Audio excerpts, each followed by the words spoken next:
Клуб 27. Что это такое? Что это за странный критический возраст для людей, делающих рок-н-ролл? 27. Либо ты его преодолеваешь, либо нет. Либо ты здесь, либо тебя нет. Курт Кобейн, Джим Моррисон, Джимми Хендрикс, Дженнис Джоплин. Сколько их? Бывших, будущих, настоящих. Кто дойдет до этого возраста? Кто немножко перепрыгнет? Это серия Рок-Айленда о печально известном клубе. О клубе 27.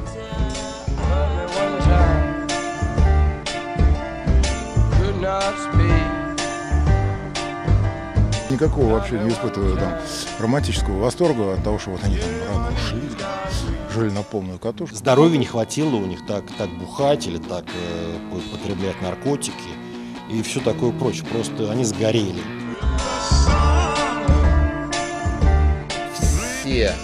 Все через это так или иначе прошли. Люди по-разному лечили эту рану молодости.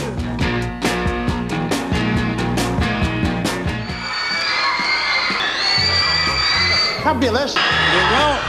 The Rolling. And the original Rolling Stones. Rock on. Группа Rolling Stones – легендарная британская команда, образовавшаяся в 1962 году. Влияние Rolling Stones на формирование и развитие рок-музыки невозможно переоценить. I'm Brian Jones, a guitarist and harmonica player. Keith Richards, guitar. Mick Jagger, I sing. С точки зрения карьеры вы чувствуете больше удовлетворения?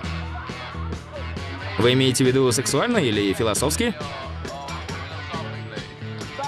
И то, и другое. Финансово мы, понимаете, не вполне удовлетворены. Сексуально удовлетворены. Стараемся получить философское удовлетворение.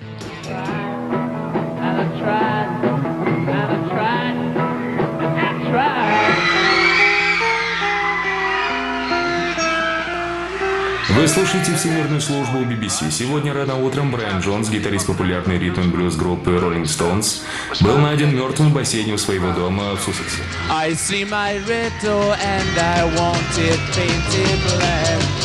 Один из основателей Rolling Stones, мистер Джонс, наряду с Ленноном и Маккартни, считается одной из ключевых фигур так называемого британского направления в роке 60-х. Вообще всю эту чудесную команду под названием The Rolling Stones придумал Брайан Джонс. Знаменитый музыкальный талант, яркий образ, модник и немножечко наркоман. У Брайана была удивительная харизма. Когда Кит и Мик все еще жили дома с родителями, у Брайана уже было 2 детей, и жил он самостоятельно, зарабатывая на жизнь музыкой. Я думаю, что он был, возможно, настоящей душой и сердцем Stones.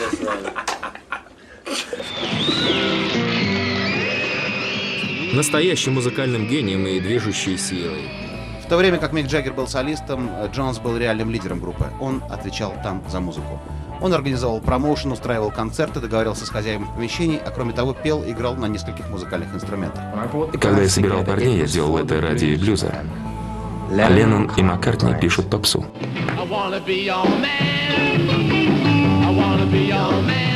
И вам надо так же, но только острее и опаснее. Снимите костюмы, подождите дома. Слушайте, парни, если Битлз Христос, то вы антихрист. Брайан обладал сверхъестественной способностью брать в руки любой инструмент и учиться играть на нем так, что только он мог использовать его в записи. Он был первоклассным инструменталистом. Раньше я играл на кларнете. Но сейчас я потерял к нему интерес. Теперь мне больше нравится играть на гитаре. Наверное, из-за того, что я один из Rolling Stones.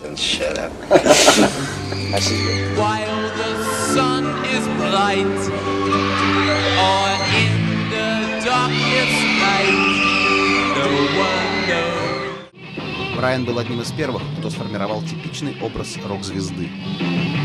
Его манера поведения и имидж оказали значительное влияние на моду свингующего Лондона 60-х.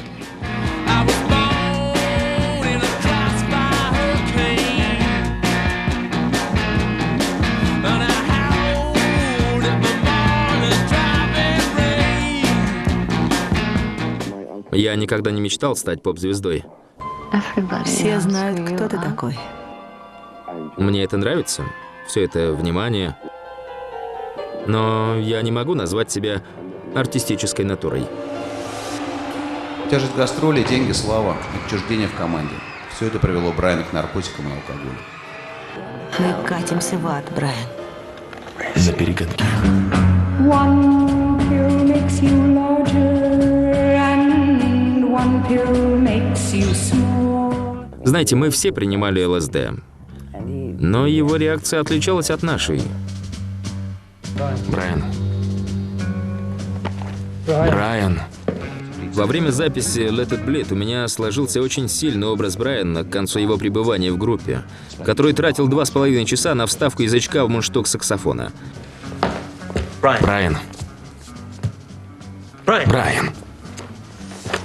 Если у человека нету своих перспектив для развития своей собственной личности, он, пускай он и живет, блядь, в своем мире, там, состоящем из каких-то алкогольных, эфемерных, фантастических миров. Это не секрет, что он злоупотреблял различными наркотиками, и это не приносило ему никакой пользы. Такие способы снятия напряжения отрицательно сказывались на здоровье Брайана Джонса. Это не его похороны, Кит. Это похороны всех нас. Несколько раз по разным причинам он оказывался в больницах и чуть не попал в тюрьму. То есть, скорее всего, люди просто очень боятся стареть. Особенно эгоцентричные люди, которые хотят обожания.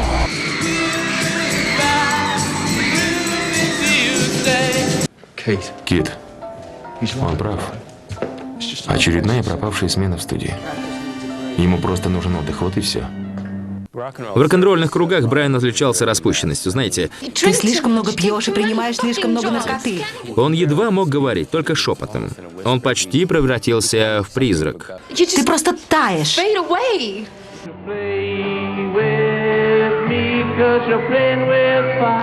С Брайаном всем становилось очень трудно общаться. И я думаю, наркотики не особенно помогли, понимаете? Мы принимаем наркотики. Мы все. Ты, я, Кит. Я могу справиться с собой, Брайан. И Кит тоже может, а ты просто... К тому времени Брайан начал обращаться очень грубо и с завистью, и Кит не мог смириться с тем, как Брайан ко мне относится. Ты хочешь трахнуть ее? Заткнись. Боже. Катись к черту, Брайан.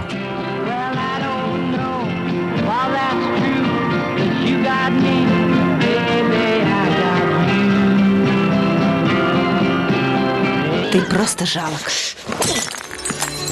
В марте 1967 года подружка Джонса, Анита Пелленберг, пока Джонс проходил очередное лечение, оставила и ушла к Кейту Ричардсу, еще более усложнив отношения между музыкантами. Слушай, Брайан, у нас будет тур. Пусть законники не могут протащить тебя в Штаты. Но ты даже в студии не бываешь. Тебя нет, друг. Ты уволен.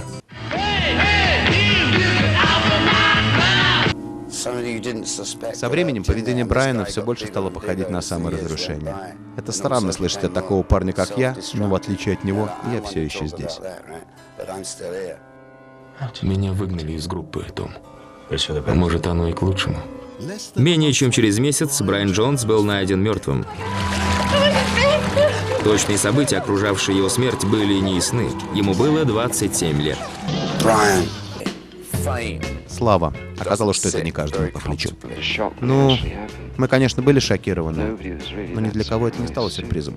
Я просто хочу сказать кое-что. Это относится к тому, что произошло с Брайаном. Он пробудился от снов жизни. Это мы потеряны в бушующих видениях и держимся за фантомы и никчемную борьбу. Дело в том, что Брайан сбился с дороги, и уже ничто не могло его остановить. Твоя проблема в том, что ты никогда не был счастлив. Я был счастлив. Где-то там, на полпути. Но все дело в том, что счастье...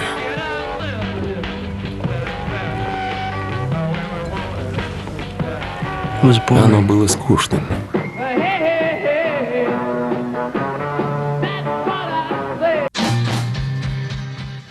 Смерть Брайана Джонса в 27 лет сделала его одним из первых музыкантов, составивших печально известный клуб 27.